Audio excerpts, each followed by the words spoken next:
우리 모두에게 건강은 중요할 뿐만 아니라 우리 인생에 있어서 가장 신경 써야 할 부분일 것입니다. 제가 오래전에 섬겼던 교회 목사님이 굉장히 키도 크시고 또 건강 관리를 잘 하시는 분이었는데 새벽 기도 마친 후에는 항상 헬스장에 가서 근육 운동하고 유산소 운동하시면서 건강 관리를 잘하는 분이었습니다. 한 번은 주일날 예배를 드리면서 제가 부교역자로서 사회를 보고 있었는데 사회를 보다가 그만 뒤로 이제 순서가 돼서 목사님이 나오셨는데 목사님이 말씀을 증거하시다 갑자기 동작을 딱 멈추시더니 그 순간 뒤로 꽝 하고 넘어지셨습니다. 쓰러진 거죠. 저는 그걸 보면서 굉장히 놀랐고 그날 예배에 참여한 교우들도 엄청난 충격을 받았습니다. 우리 목사님이 건강한데 열심히 자기 관리하면서 운동도 하셨는데 왜 저렇게 쓰러졌을까? 모두가 충격이었습니다. 열심히 관리를 잘 하고 있었지만 몸의 어떤 부분인지는 몰라도 그 부분에 결함이 있었기 때문에 그 결함으로 인해서 그날의 사건이 일어난 것입니다. 물론 그 후에 다시 일어서셔서 끝까지 사명을 다 감당하셨습니다. 하나님께서 오늘 우리에게 들려주시는 창세기 37장 5절 말씀을 보십시오. 자신의 결함을 인식하는 것은 시간이 걸립니다. 오늘 5절에 세 종류의 결함, 다시 말하면 세 부류의 결함, 그 세 부류 사람들의 결함이 등장하고 있습니다. 누가 있을까요? 먼저 요셉입니다. 요셉은 꿈을 꿨는데 그 꿈을 꾸고 형들에게 그걸 다 말했습니다. 그랬더니 형들이 한결같이 그를 더욱 미워하였더라. 여기에 결함이 있죠. 형들을 보십시오. 도저히 요셉의 이미 하는 말을 듣고 요셉을 이전부터 미워했지만 오늘 5절에 의하면 더욱 미워했더라. 한 사람을 그대로 수용해 줄 수 없는 결함, 바로 미움입니다. 이 형들은 지금 그 미움, 그것을 가지고 있었습니다. 그러면 또 한 사람은 누구일까요? 요셉이죠. 요셉은 형들이 미워하든 말든 형들의 마음에 갖고 있는 아픔과 상처를 전혀 알지 못하고 감지하지 못하고 자기가 꾼 꿈에 대해서만 이야기하고 있습니다. 여러분 거기 2절 말씀 위에 올라와 보면 야곱 가족을 이렇게 소개하고 있죠. 아버지가 야곱입니다. 야곱 아버지의 족보, 그것이 이러하다. 야곱 가족이 요셉이 17세의 소년이었다. 그리고 그의 형들과 함께 양을 치고 있었다. 근데 그의 아버지 아내들 곧 비라와 실바의 아들들과 더불어서 형들과 더불어서 함께 있었는데 요셉이 그들의 잘못을 아버지에게 말하더라. 여기 형들은 아버지의 아내, 2명의 아내인 비라와 실바의 아들들이라고 말하고 있죠. 이들은 창세기 30장 5절 이하에 보면 야곱의 첫째 부인인 라헬의 시종드는 그런 몸종 여성들이었습니다. 그리고 이 실바는 야곱의 두 번째 부인인 라헬의 여종이었어요. 이 라헬과 레아가 자기의 여종들을 통해서 남편에게 아들을 낳을 수 있도록 끊임없이 그렇게 일들을 하게 됩니다. 한마디로 말하면 이복 형제들이 태어난 거죠. 창세기 30장 5절에서 8절 그 이하에 보면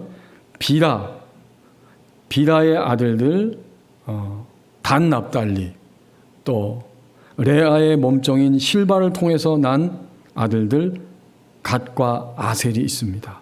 자, 이러한 4명의 아들들과 더불어서 양떼를 칠 때에 함께 있었는데 요셉이 그들의 잘못을 자기의 아버지에게 끊임없이 고자질하며 있었다는 거예요. 형들은 가뜩이나 상처를 가지고 있는 사람들인데 그들이 무슨 잘못인지 모르지만 그것을 고해 바칩니다. 여기에 바로 17살 청소년인 요셉의 결함이 드러나고 있고 마지막 또 한 가지의 결함은 누구일까요? 바로 이들의 아버지인 야곱의 결함입니다. 야곱의 결함은 2절 말씀에 나오는 것처럼 편애입니다. 2절에 보면 3절에 2절이 아니라 그러면 3절 보십시오. 요셉은 노년에 얻은 아들이므로 이스라엘이 야곱이 여러 아들들보다 그를 더 사랑함으로 그를 위하여 채색 옷을 지었더라. 이게 나머지 이복 형제들 아들들에게 상처인지를 몰라요. 그냥 노년에 자기가 사랑하던 여인 라헬의 몸을 통해서 난 이 요셉, 야곱이 이 요셉을 편애하면서 옷을 입혀도 채색 옷을 입힌 거예요. 소매가 넓은 옷이고 이것은 궁중에 있는 공주가 입을 수 있는 이러한 좋은 옷이었습니다. 이걸 보면서 5절 말씀으로 돌아와 보면 요셉, 그의 결함을 알 수 있고 또 형들, 도저히 미움을 견딜 수 없고 더 미워할 수밖에 없는 형들의 결함, 더 나아가서 이 모든 것들을 휘하에 두고 그것을 살피고 알아차리고 조정할 수 없는 아버지 야곱의 결함이 있습니다. 야곱 가족의 이 이야기는 하나님의 백성, 선택된 선민 가정의 이야기는 오늘을 살고 있는 이 시대에 바로 결함을 가지고 있는 우리들 가정들의 모습을 비춰주는 말씀입니다. 그들은 끊임없이 적어도 요셉이 17년 살 동안 17살 될 때까지도 다만 각자의 입장에서 자신들의 정당성만을 가지고 살아가고 있을 뿐 나의 결함 때문에 오늘 우리 가정에 이런 아픔이 있습니다 라고 깨닫지 못하고 깨달을 수는 없었습니다. 아니 목사님, 긍정적이고 밝은 면만을 가지고 살아가도 힘든 세상인데 굳이 결함을 들춰내야 하겠습니까? 네, 그렇습니다. 우리의 결함을 들춰내고 그 결함을 새롭게 함으로 하나님이 주신 더 풍성하고 온전한 시간을 우리는 살아가야만 하기 때문입니다. 우리의 실제적인 그리고 신앙적인 장애를 걷어내고 건강하게 살 수 있기 때문입니다. 그런데 우리는 자신의 결함을 스스로 발견할 수 없기 때문에 하나님은 오늘 본문 말씀처럼 가족이라고 하는, 직장이라고 하는 나와 다른 여러 사람들과의 관계성 안에서 살아가게 하시면서 그것을 통해서 우리의 결함을 발견할 수 있는 시간들을 지금 허락하고 계십니다. 자신의 결함을 인식하는 것은 시간이 걸립니다. 6절에서 10절 말씀입니다. 한 개인에게 다가오시는 하나님의 손길이 있다고 말씀합니다. 요셉은 6절에서 그렇게 형들이 미워하고 있는 것을 알아차리지 못하고 어느 날 자기가 꿈을 꾸고 나서 그것을 견딜 수 없어서 형들에게 아주 구구절절히 장황하게 재빠르게 이야기하고 싶어 합니다. 요셉이 그들에게 이르되 청하건대 내가 꾼 꿈을 들으시오. 그리고는 7절에서 그 꿈의 내용을 구구절절히 설명하는데 우리 성경에는 나와 있지 않지만 본래 이 말 속에는 보라 이 세 번에 걸쳐서 강조하는 단어가 등장하고 있습니다. 그런 뉘앙스입니다. 요셉의 마음이에요. 형들 보세요. 내가 이런 꿈을 꿨습니다. 라고 의기양양하게 자랑하고 싶어서 견딜 수가 없습니다. 밭에서 곡식단을 묶고 있는데 내가 묶은 곡식단이 갑자기 벌떡 일어서고 형들이 묶은 곡식단들은 내 앞에서 절을 하고 있었습니다. 그 말을 들은 형들의 반응은 8절에 있는 것처럼 내가 우리의 왕이 되겠느냐, 그리고 그가 말한 꿈과 그가 말하고 있는 그의 말의 태도 때문에 그를 더욱 미워하였다. 하지만 요셉은 멈출 줄 모릅니다. 9절에 있는 것처럼 또다시 꿈을 꾸게 되었는데 형들에게 말합니다. 내가 또 꿈을 꿨습니다. 9절에도 2번 강조해요. 보라, 보세요. 이 단어가 2번 나오고 있어요. 해와 달과 열한 별이 내게 절합니다. 절했습니다. 이제는 10절에 아버지에게 요셉이 이야기합니다. 그러니까 형들에게도 이야기하고 아버지에게도 이야기한 거예요. 아버지가 요셉의 말을 듣고 그를 꾸짖습니다. 내 꿈이 무엇이냐? 나와 내 어머니가 내 형들이 참으로 가서 땅에 엎드려서 내게 절하겠느냐? 아버지는 꾸짖었습니다. 책망하고 금지시켰다. 그런 의미예요. 6절에서 오늘 이 10절까지의 말씀은 하나님이 한 개인 요셉에게 지금 다가가고 계신다는 사실을 생생하게 보여주는 말씀이에요.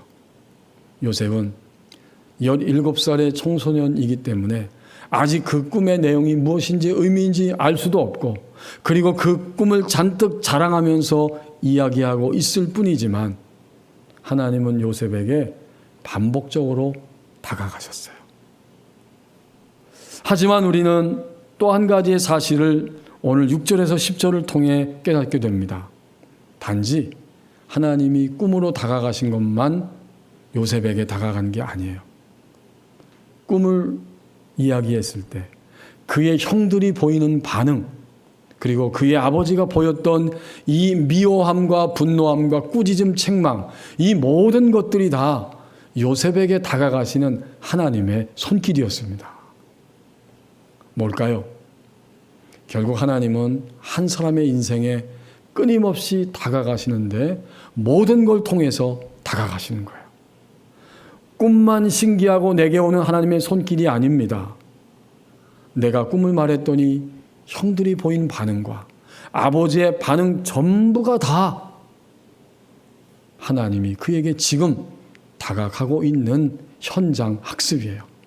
저는 성경을 읽으면서 이 용어를 상당히 깨닫고 좋아하게 되었습니다. 하나님이 우리에게 다가오시는 모든 일 전부가 다 지금 우리를 깨우쳐 주셔서 더 풍성하고 온전케 하시려는 하나님의 현장 학습입니다. 그날도 하나님은 그렇게 다가가신 거예요. 하나님의 다가가심은 분명한 목표가 있습니다.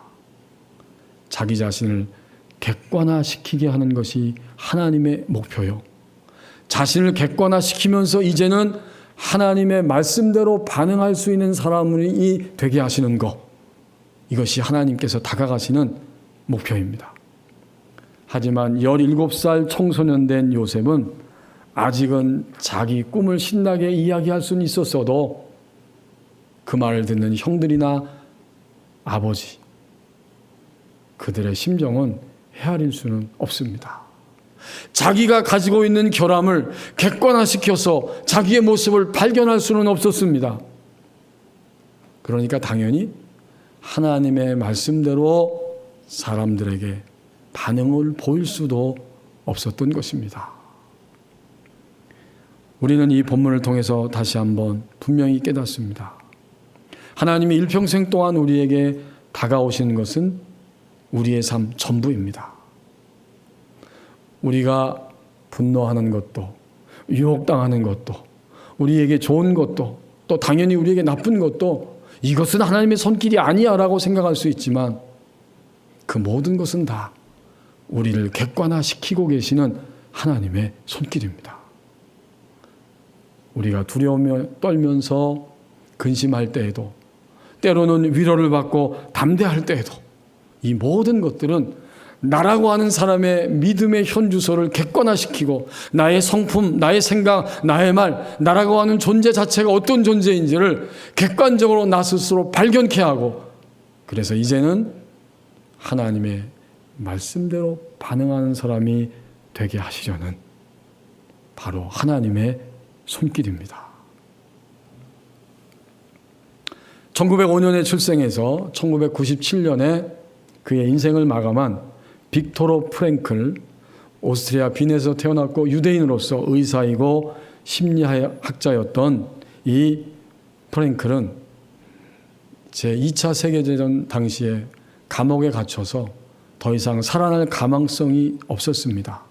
하지만 그는 그 감옥의 경험을 통해서 사람들의 삶은 의미를 찾아야 하고 의미를 찾을 때 그는 그 모든 상황을 이겨낼 수 있다. 이러한 사실을 깨닫고 주장하게 되었습니다. 나치 수용소에서 경험 속에서 그는 이러한 이야기를 들려주고 있습니다. 한 사람이 자신의 고난을 자신의 운명으로 인정할 때 그는 그것을 자신에게 주어진 특별한 과제로 받아들이게 된다. 아무도 그의 자리에서 그 대신 고통당하거나 그의 고통을 경감할 수 없음을 인정하고 그에게 주어진 짐을 짊어지는 것이 자신에게 기회가 된다는 생각을 가져야 한다. 우리 수감자들에게 있어서 이런 생각은 현실과 동떨어진 한갓 명상이 아니었다. 그러한 생각은 우리로 하여금 하루하루를 견뎌내게 하는 힘이었다. 우리가 살아서 그것을 벗어날 가망이 전혀 없어 보이는 상황에서조차도 그런 생각은 우리를 절망에서부터 구해주는 힘의 근원이 되었다. 한마디로 특별한 과제. 그것은 지금 아무도 대신해 줄 수 없는 이 자리에서 의미를 찾고 발견한 것입니다. 이러한 이야기를 우리가 들을 때 오늘 우리는 요셉과 그의 형들 그리고 그의 아버지 야곱 그들에게 있어서 모든 것이 다 하나님이 다가가시는 손길이었다는 사실을 알게 되고 동시에 오늘 우리도 알게 됩니다. 모든 것을 통해 하나님이 다가오신다. 그 말은 모든 것은 나에게 다가오시는 하나님의 손길입니다. 이렇게 의미를 분명히 붙잡고 깨달을 수 있게 됩니다. 무엇을 하고 계신 것이라고요? 하나님은 모든 것을 통해서 나를 객관화시키는 시간을 부여하고 계시고 그것을 통해서 하나님의 말씀대로 반응하는 사람이 되기를 원하십니다. 한 사람에게, 한 개인에게 다가오시는 하나님의 손길이 있다고 말씀합니다. 이제 11절 말씀 마지막 절 보십시오. 하나님과 동행하는 사람으로 만들어 가신다고 말씀합니다. 11절에 요셉이 반복적으로 꿈을 이야기했을 때 그의 형들은 더욱더 화가 날 뿐만 아니라 그 마음에 시기심으로 가득 채워졌습니다. 아버지가 야단을 치는 정도까지 보면서 요셉이 얼마나 잘못된 결함을 가진 인간이냐 하면서 형들은 마음 가운데 시기심으로 가득 차게 됩니다. 그런데 오늘 성령께서 이 창세기 11절 말씀을 기록하게 하시면서 아버지 야곱은 꾸지람과 책망을 했지만 아버지 야곱의 마음속에 한 가지 사실을 간직하게 하셨다고 말씀하고 있습니다. 그의 아버지는 그의 말을 간직해 두었더라. 요셉의 이야기를 들으면서 야곱은 자기 마음속에 소중한 기억을 떠올리게 되고 그래서 요셉의 이 꿈도 분명히 소중한 꿈이 될 것이다. 이렇게 희미하게 그는 인식하면서 요셉의 말을 간직해 둔 것입니다. 이 순간에 야곱은 무엇이 떠올랐을까요? 창세기 28장에 보면 야곱 자신도 집에서 함께 형과 그리고 부모님과 살 수 없어서 삼촌집 라반의 집으로 쫓겨가게 됩니다. 28장에 보면 그는 홀로 길을 가면서 두려움 가운데 가다가 날이 저물어서 돌베개하고 잠을 자게 되죠. 거기서 꿈을 꾸게 됩니다. 야곱은 자기의 꿈이 생각났어요. 그가 혼자 가면서 두려움 가운데 밤에 돌을 베고 자는데 사다리들이 하늘에서부터 땅끝까지 맞닿아 있고 하나님의 사자 천사들이 오르락내리락 하고 있고 하나님의 음성이 그에게 들려졌습니다. 그 꿈이 생각난 것입니다. 특별히 창세기 28장 16절에서 요셉은 그 꿈을 경험하고 나서 정신이 번쩍 들어서 이렇게 고백하고 있습니다. 야곱이 잠이 깨어 이르되 여호와께서 과연 여기 계시거늘 내가 알지 못하였도다. 전에는 아버지가 말해주는 하나님을 알고 있었지만 이제는 나 혼자 가는 이 외로움의 장소에서 여기서 잠을 자고 있는데 여기에 하나님이 함께 계셨구나. 그 꿈을 통해서 그는 실감하게 되고 이제는 내가 가는 나의 인생길에서도 하나님은 두려워하고 있는 나의 인생길에 여기에 함께 하신다. 내가 전에 알지 못했지만 이제는 실감합니다. 그 고백이었어요. 그런 거로 야곱은 오늘 11절 말씀으로 다시 돌아와서 보십시오. 그의 아버지는 그의 말을 간직해 두었더라. 야곱은 자기가 처음으로 하나님과 동행한다고 하는 출발점이 되는 그날의 꿈을 잊을 수가 없었고 언젠가는 나의 아들도 이 꿈을 통해서 뭔가 하나님의 손길에 이끌리기는 하겠다. 이러한 생각들을 가지고 소중하게 그 기억을 마음에 간직하기 시작했던 것입니다. 그럼에도 불구하고 야곱은 하나님과 동행하는 것은 긴 시간이 걸렸습니다. 자신의 그 결함을 발견하고 그것을 다 던져버리고 마침내 하나님과 동행하는 인생이 되기까지는 그는 오랜 시간을 걸쳐서 마지막 지점에 이르게 되죠. 창세기 오늘 37장을 하나님 보게 하셨지만 나머지 50장까지 읽어보면 그것은 야곱 가족의 드라마입니다. 야곱 가족의 치유 드라마였습니다. 그들이 결국 50장까지 도달했을 때 마지막 부분에서 야곱 아버지는 하나님과 동행하는 삶을 살아갈 수 있게 됩니다. 야곱은 이 이후에 가장 사랑하는 요셉을 잃어버리게 되죠. 요셉은 죽었다고 생각할 수밖에 없어요.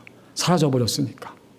그는 슬픔 가운데 자기의 인생을 살아가게 되지만 마지막에 다시 요셉이 살아있다는 소식을 듣고 애굽으로 그의 아들들과 함께 가면서 하나님과 동행하는 삶이 완성되기 시작했습니다. 드디어 야곱이 요셉을 만나기 위해 그 고향을 떠나 애굽으로 갈 때 야곱은 하나님 앞에 그 밤에 제단을 쌓게 되고 하나님이 나타나셔서 말씀해 주십니다. 이것이 새로운 동행의 모습이었습니다. 여러분 46장 창세기 46장 1절에서 3절에 보면 이런 말씀이 나옵니다. 이스라엘의 모든 소유를 이끌고 야곱이죠. 떠나 브엘세바에 이르러 그의 아버지 이삭의 하나님께 희생자산을 드리니 그 밤에 하나님이 이상 중에 이스라엘에게 나타나 이르시되 야곱아 야곱아 하시는지라. 야곱이 이르되 내가 여기 있나이다 하매 하나님이 이르시되 나는 하나님이라. 내 아버지의 하나님이니 애굽으로 내려가기를 두려워하지 말라. 내가 거기서 너로 큰 민족을 이루게 하리라. 내가 너와 함께 애굽으로 내려가겠고 너를 인도하여 다시 올라오게 할 것이고 요셉이 그의 손으로 내 눈을 감기리라 하셨더라.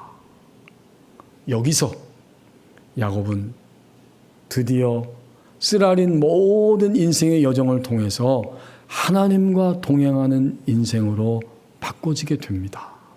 그게 완성이 되는 거예요. 요셉을 만나고 이제 하나님의 품에 안기게 될 때 창세기 49장 1절부터 마지막 절 전체를 여러분이 읽어보시면 야곱이 그의 12 아들들을 다 부른 다음에 하나님이 너에게 너희의 장래에 이런 일을 이루실 것이다 라고 예언적인 선포를 하고 눈을 감게 됩니다. 결국 하나님과 동행하는 야곱의 일생은 이렇게 완성이 되어진 것입니다.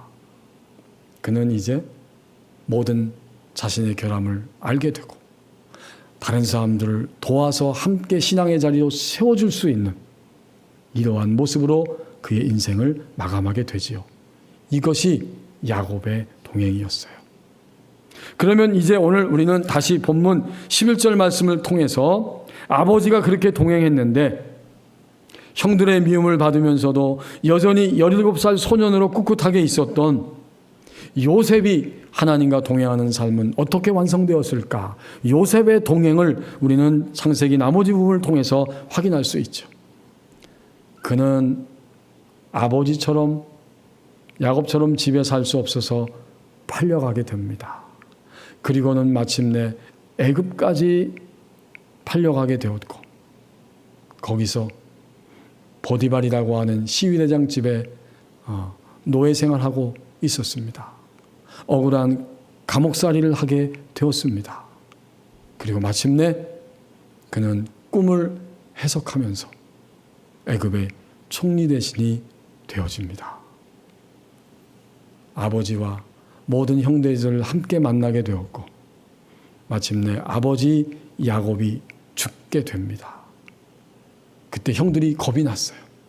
아버지가 돌아가시기 전에 우리가 잘못했지만 우리를 용서해 주라고 말씀해 주셨습니다. 형들이 두려워서 요셉에게 그 이야기를 마지막에 하였을 때 한 부분만 살펴보면 창세기 50장에 요셉의 동행의 절정이 나오게 됩니다. 창세기 50장 17절 말씀. 너희는 이같이 요셉에게 이르라. 내 형들이 내게 악을 행하였을지라도 이제 바라건대 그들의 허물과 죄를 용서하라 하셨나니 당신의 아버지의 하나님의 종들인 우리 죄를 이제 용서하소서 하며 요셉이 그들이 그에게 하는 말을 들었을 때에 울었더라. 여러분, 요셉의 이 울음은 속에서 터져나오는 울음이었습니다. 자신의 결함을 보지 못했을 때 자신으로 인하여 형들이 얼마나 상처 입었고 또 아버지가 돌아가시고 이 애굽 땅에 정착해서 여기 와 있음에도 불구하고 두려워하고 있는 형들을 바라보면서 이것은 나의 결함으로 인해서 형들에게 일어났던 일이다.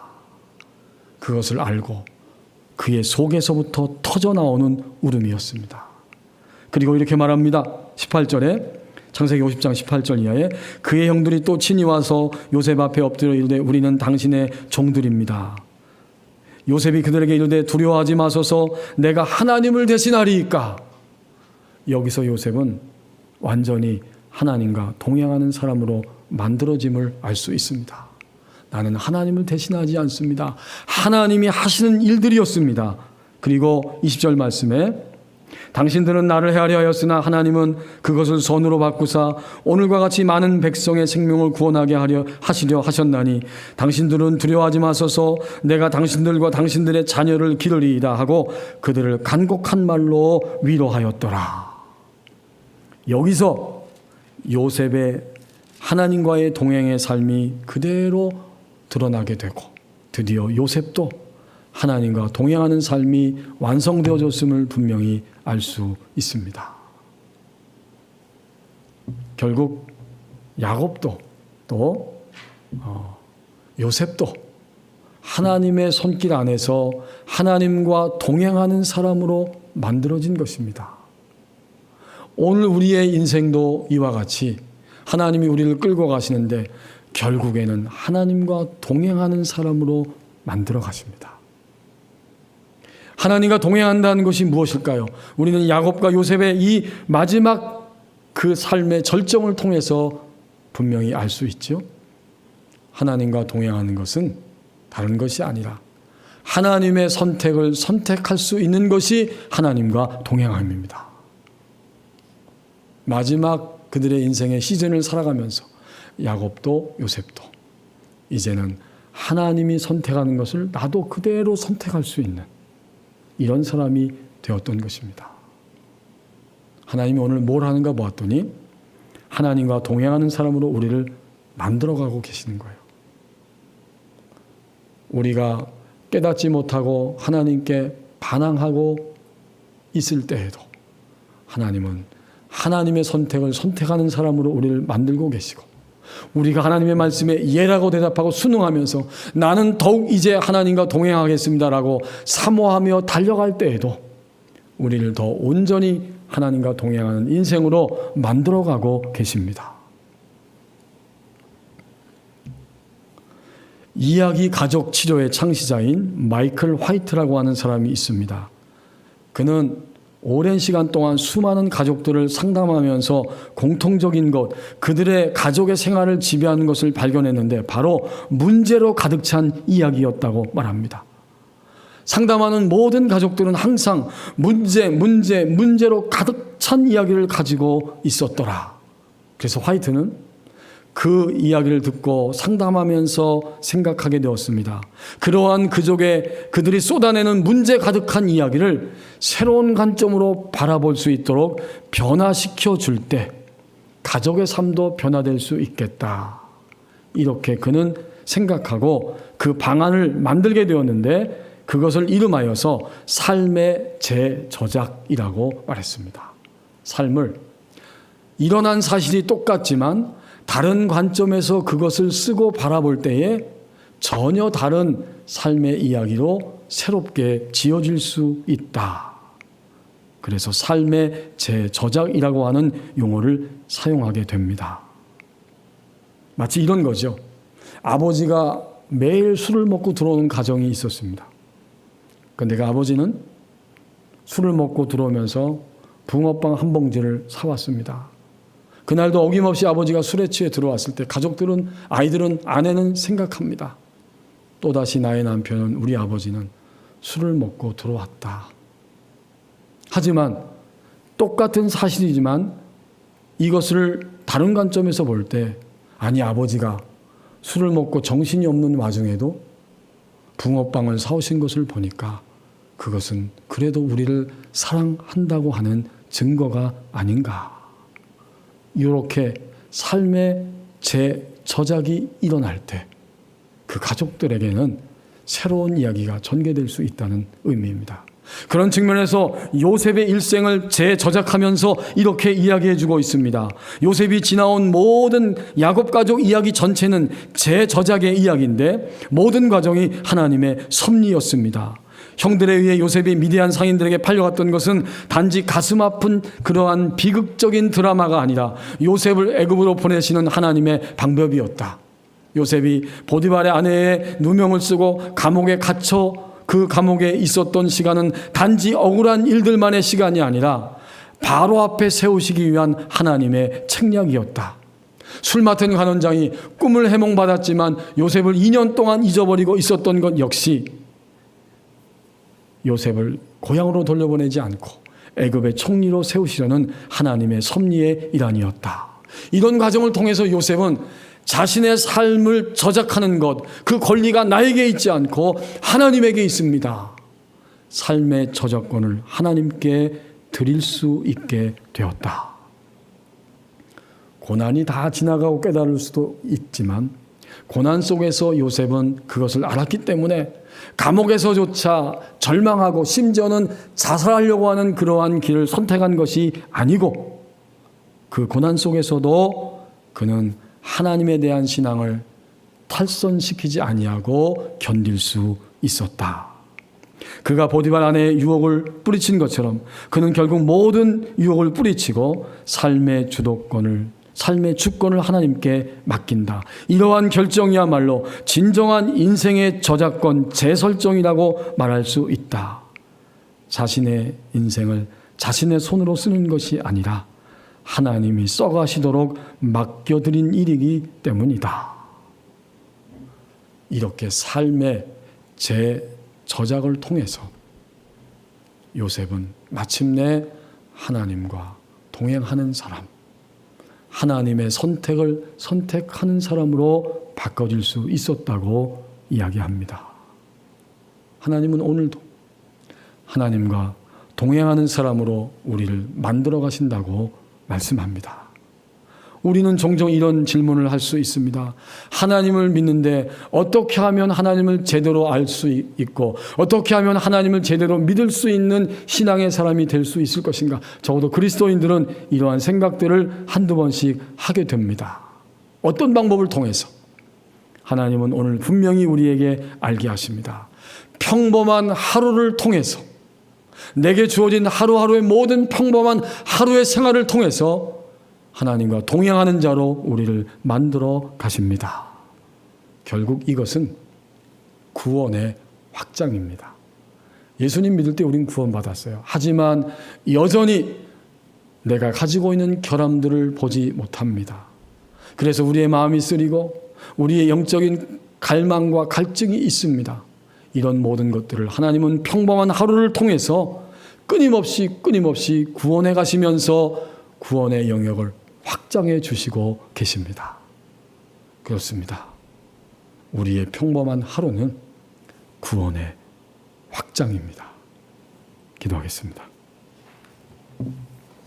오늘 말씀을 생각하면서 한 1분 동안만 합심해서 기도하겠습니다. 하나님, 자신의 결함을 인식하는 것은 여전히 시간이 걸립니다. 그러나 하나님 나에게 다가오십니다. 내가 참으로 객관화시켜서 나의 결함을 보게 하시고 하나님 말씀대로 반응하게 하시고 이제는 하나님의 선택을 선택하는 하나님과 동행하는 삶으로 나의 인생을 살아가기를 원합니다. 함께 기도하시겠습니다.